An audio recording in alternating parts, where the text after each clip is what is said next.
My father was a DEA agent. In other words, he worked for the Bureau of Narcotics.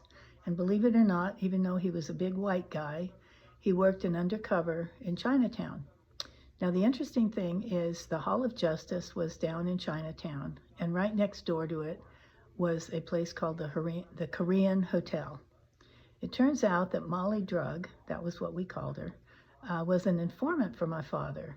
And so when things were going to happen, she could tell him what was going on in Chinatown, and she was never bothered, even though she ran a house of prostitution right next door. She was considered the queen of Chinatown, and she was Caucasian.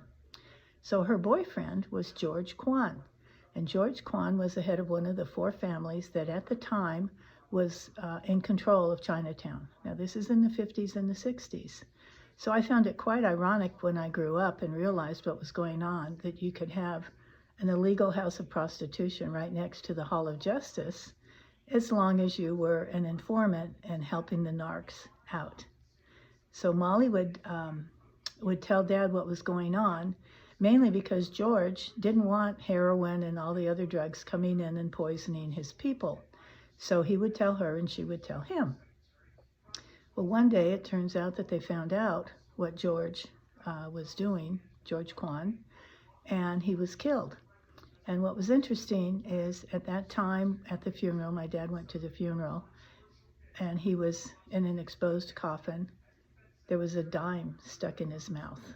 And a lot of you may not know this, but the term when you were a squealer used to be, "Hey, I dropped a dime on that guy."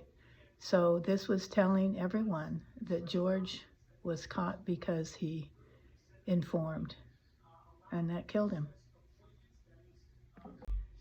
There was going to be a trial for, I think it was Lucky Luciano, if I'm not mistaken. And again, at that time, things are different than today. So one of the chief witnesses for the state was a heroin addict who had been in Kentucky. And they brought him to San Francisco because he was going to testify. But he couldn't be put in prison because they were afraid somebody would get to him. Well, guess where they put him? Here we are, my mother, my brothers and sisters, 5 kids. They hid the witness in our house. And what I remember as a child is this man sitting around, and he had tracks up and down his arm, I guess from heroin. And we're hiding him in the house until it was time for him to testify. So it was a pretty colorful childhood, don't you think?